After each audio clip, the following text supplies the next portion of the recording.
it's time for us to communicate over some questions, to go deep a little bit, to see together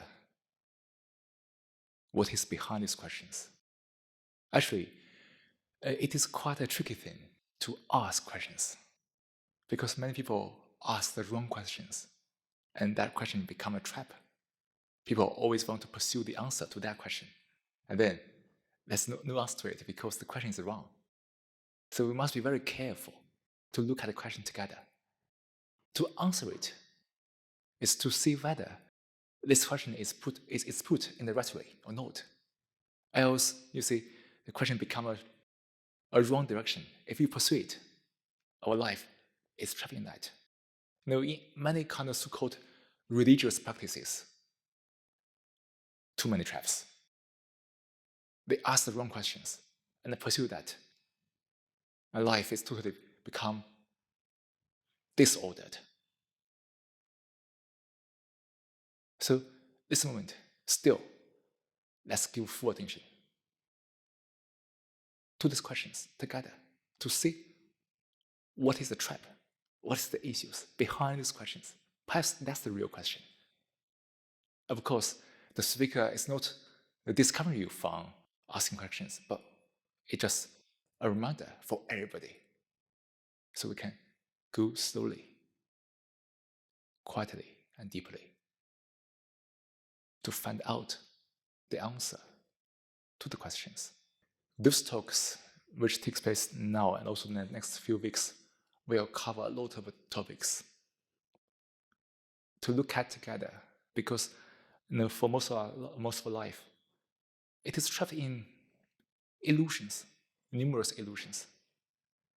And we rarely have a mirror in our life to look at ourselves, to see these illusions. All the illusions are making a mischief on the life. And we tend to focus on the issues created by the illusions, but we rarely pay attention to the illusions. Perhaps that's the real issues.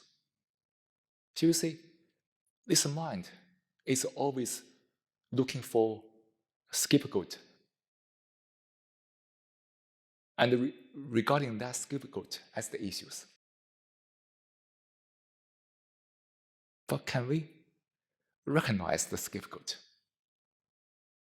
Perhaps that's the key to the issues.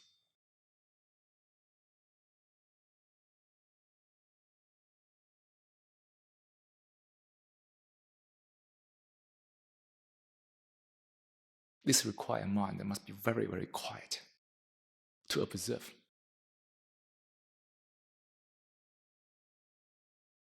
To see what is the real issue, not this scapegoat. Then when you perceive that's the scapegoat, finished, isn't it? When you find that's the cause, that's the issue, when you perceive it, finished. But most of us always chase that issue, chase that scapegoat. Therefore, it's never finished. Then we find a more scapegoat. Then we have a group of scapegoats. We are the shepherd. That's the problem.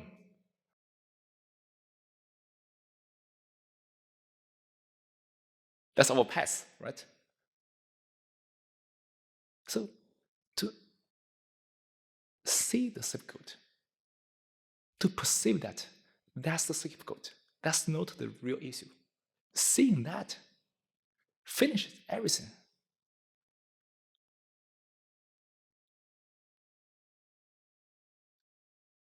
But this requires tremendous observation, understanding. So the mind is aware of all the mental traps, fully aware. Therefore, you are fully alive. Most people's mind is very dull because it's very lazy. They always concentrate, follow. They don't need to be aware. But such a life is full of boredom, utter boredom. Also, issues, because this society is here, not outside. All kinds of self-expression, all kinds of egoism, creating numerous conflicts. If you conform, if you follow, you're confused.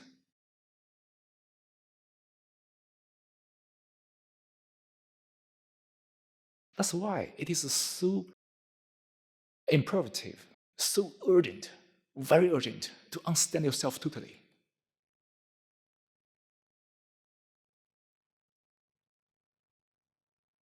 So you can see the scapegoat, not chase it. The very seeing it, the very perceiving it, is the key to all the issues.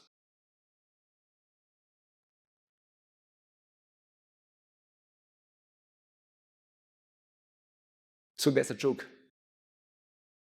What is the most popular type of goat in the world? Sheep? Goat? No, scapegoat. This consciousness, which is self-centered, egocentric, is blaming all the time. In the very blaming, the ego is re-enhanced. And that blaming, which takes everywhere in society, is creating scapegoat.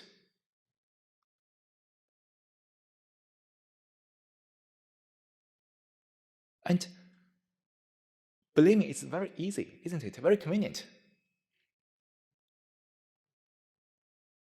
Then when I blame you now, I can get an immediate sense of fulfillment. That's very sick, but it is so.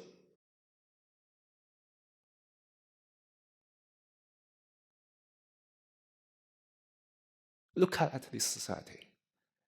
Everyone is opposing each other because everyone is blaming.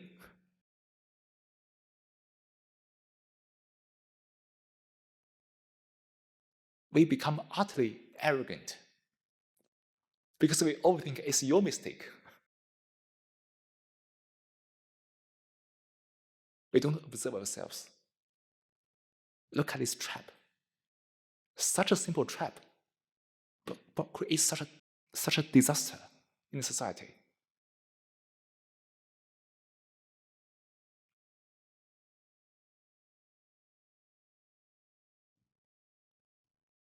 The blaming is the aggression, isn't it? The blaming is the violence. We are violent, aren't we? Really violent.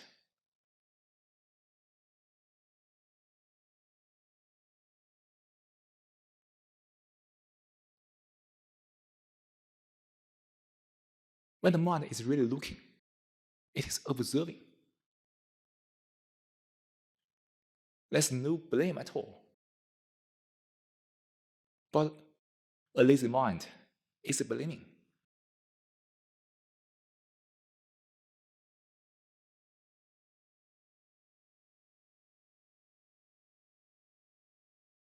And look at the society. We don't solve this issue at all. The whole system is designed in a way to shirk the responsibility. Everybody is escaping. And everybody creates such a very dangerous society. It is dangerous, isn't it? Traps are everywhere. When you get trapped,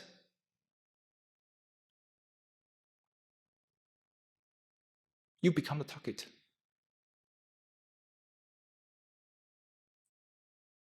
And everybody says, I'm innocent.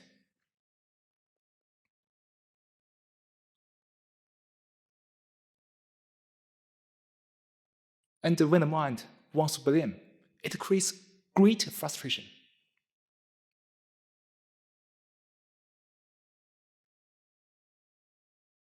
This drives the mind crazy.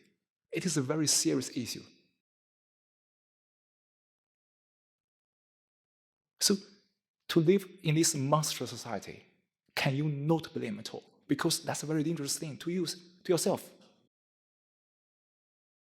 Observe, learn, and stay away. Because this is danger.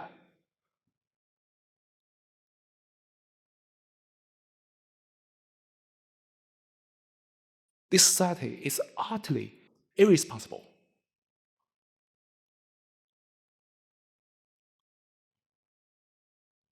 And the whole business is a scam, isn't it? We cheat each other.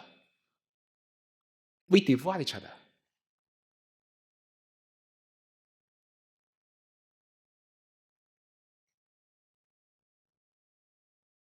But you must see it is a scam, not rely on the speaker's words. It's meaningless. You must go into it to see it is a scam. And everybody is really, everyone, each of us, is responsible for that. Because we conform, we imitate, we create such a monstrous scam that in return affects us.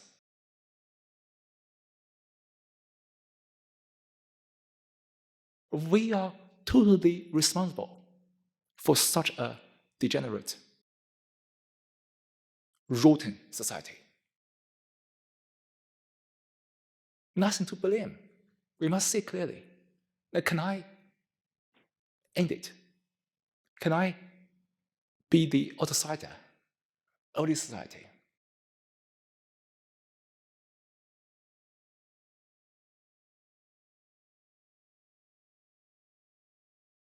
Can I be a responsible human being?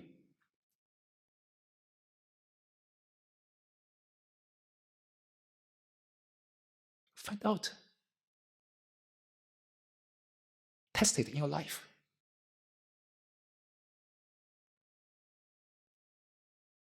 Perhaps when you really do that, you come upon the real religion.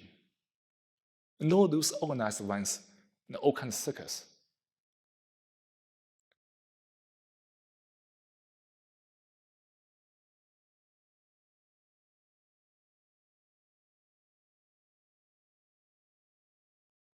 The real religion is a human being.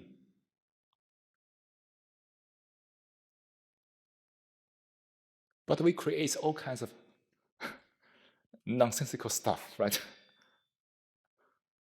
All kinds of circuses going around in different places.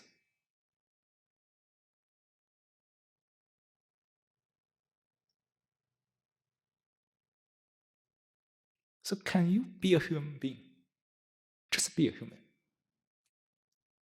Be it. Apply it to your life. See what takes place. It's beyond any description. You must come upon it while you're actually living. This also comes to this very, very important question. What is understanding? Madam says, what is understanding? Most of us think that understanding is something intellectual. But it's not. You must really experience it. Or simply speaking, you must be experiencing now. That very experiencing now brings the understanding.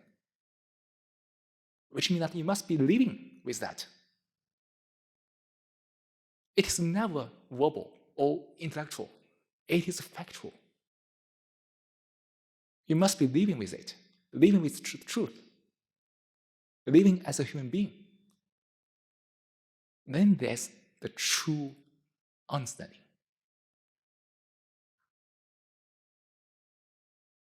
But for most of us, life is living in thoughts. Now we have reduced this understanding to the verbal level, to the intellectual level. And some people think, oh, I understand it. But why is deceiving myself? Because the true understanding is from the living. You're actually living. That's a fact. Any verbal or intellectual is still thoughts. Thoughts have no realities at all.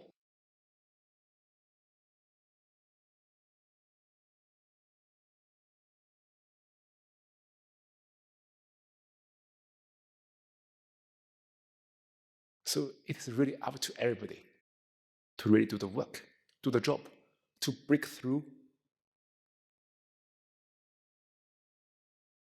the Dutch illusions or whatever illusions.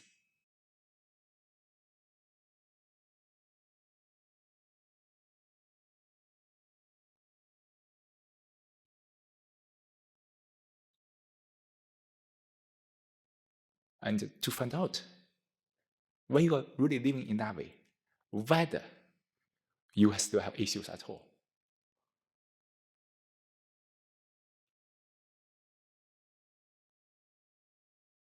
You can't imagine it. That's another trap. People tend to imagine it and ask, tell me what it's like. It's another trap. You can't imagine it at all because your imagination is your thoughts. Thoughts always bring illusions.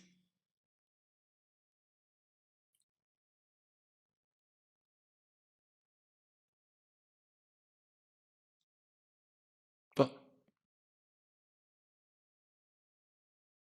the whole society, the whole world is so relying on thoughts.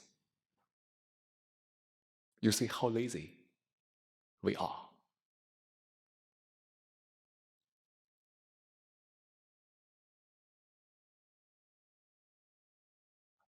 And thoughts is full of illusions. It's full of speculative nonsense. We always speculate. It's an illusion. We never test out for ourselves. We never live it that way.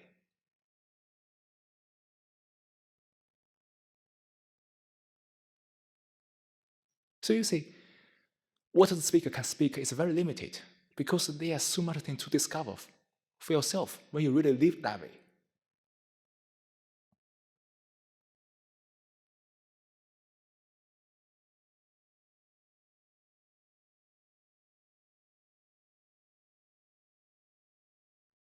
And sir, madam, look at yourself. When you're really listening, actually, you have no question at all.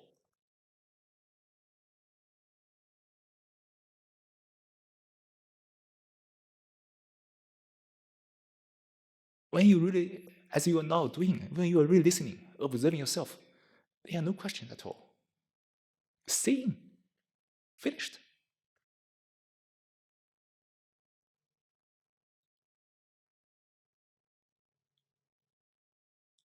When the mind is asking questions, in many situations, the mind is concentrating, is making effort. You see the trap here. But of course, we can ask. We must be very careful. So this is the beauty of this self-inquiry. We need to focus on the things properly, focus on the right things, and go deep to see the problems. But our life is full of all kinds of distractions, attractions. It is very difficult for one to properly focus on something. Give attention to it. Give all your life to it, to go into it, to see whether it's true or not. And when you're walking on the street, look at all kinds of advertisement, posters, using all kinds of catchy words to catch your attention. You see, this is our life like this. It is full of distractions, full of attractions.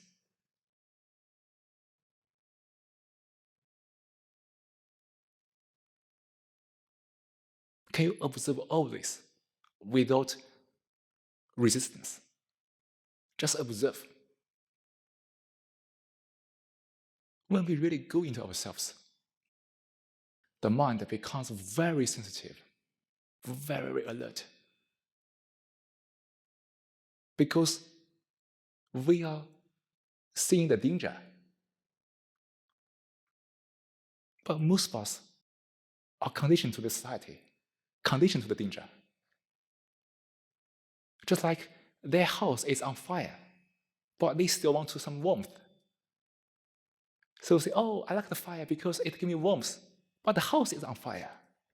You see the traps? The house is burning, but I crave warmth.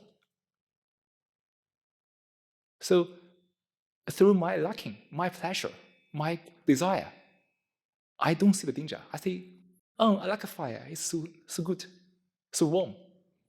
But your house is on fire. That's the problem. The house is on fire is the problem. But I don't see it. That's also the problem. I crave warmth so devilishly. And the fire becomes so important in that respect. Because I imagine if I put out the fire, I will lose the warmth. But that's an illusion. Because we never do that. We never test out for ourselves. Put out the fire first. The house is on fire. And when the fire is really extinguished, finished, all the issues finished,